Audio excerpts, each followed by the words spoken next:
So, ayan mga boss, Barako to, 2023.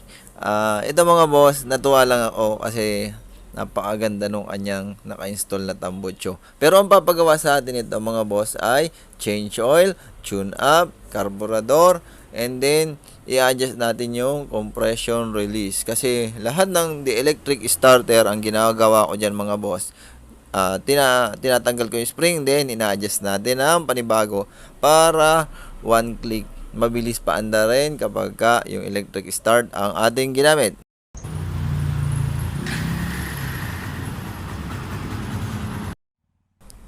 At ayan, nakikita naman natin mga boss sa lahat ng 2022, 2023 model, ang ginagawa natin dyan ay adjust talaga ng carburetor. Then, yung kanyang valve clearance i-adjust na rin natin. Then, yung sa mga electric starter talaga mga boss, yung compression release, kailangan natin baguhin yun. Kung ayaw nating mas matagal yung redondo kapag pinipindot natin yung kanyang push button. Pero kung gusto nyo mas mabilis talagang paanda rin, pinapalitan ko to ng programmable na CDI. So, yon ibinahagi ko lang sa inyo mga boss. Basta ang gagawin ko dito, i-adjust natin ng 3.5 yung kanyang carburetor doon sa air and fuel mixture.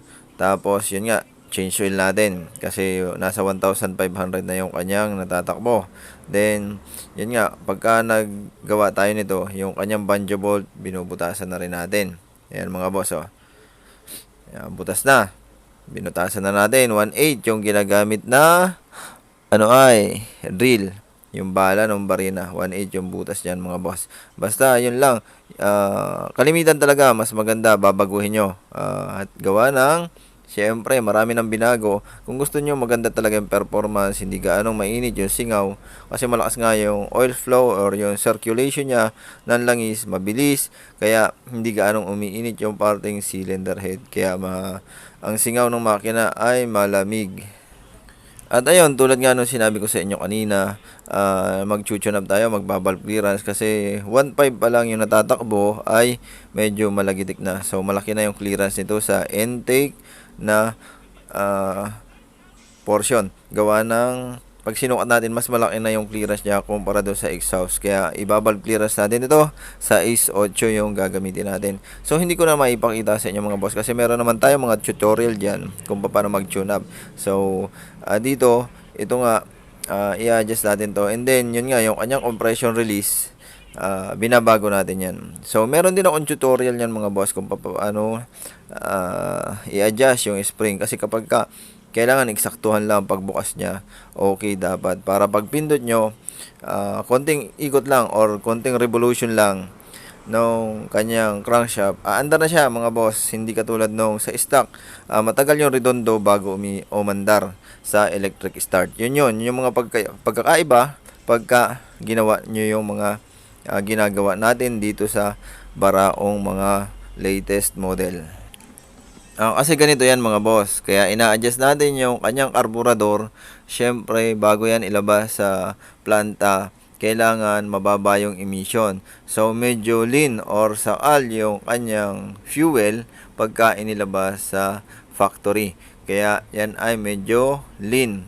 So, i-adjust natin siya ng 3 to 3.5 complete turns para ma-meet natin yung pinakamagandang adjust.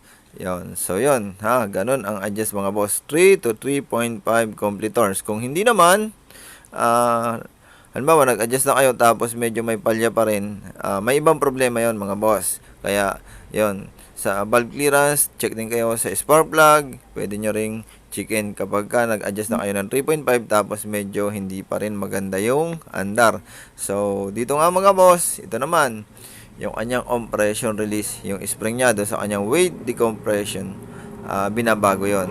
So, yon. Malaki yung pagbabago sa electric start kapag binatak natin or inadjust natin ng paluwag yung kanyang spring. So, yan 1,597. Second change oil pa lang mga boss ang ginagawa dito. Kaya yon, basta hinawakan natin yung mga ganitong unit, piniperform na natin lahat para isang gawaan na lang. Para pag uwi ng customer mga boss, madali na siyang paandarin at hindi na papatay-patay.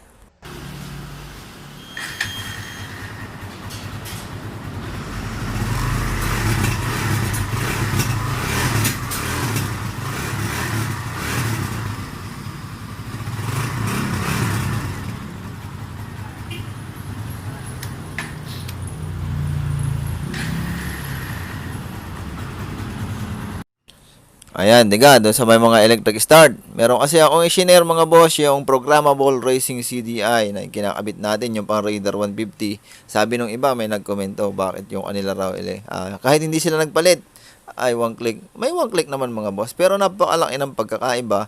Pag push mo ng push start mga boss, napakabilis pa andarin kapag ka programmable. Kung mabilis na ito, mas mabilis pa dyan. Konting pindot, konting redondo, andar agad sa electric start. At tulad nga nung sinabi ko sa inyo kanina mga boss, kapag ka ang naka-install na tambucho kay Barako ay yung Yutaka. Tapos yan, ganyang kakinis mga boss, bagong bago. Yung kanyang Yutaka pipe. So yun, napaka-forma. At ayan mga boss, Barako 2, 2023 model. Pinalta ng tambucho, tapos maraming ginawa. Ayan. Tumunog pala ito.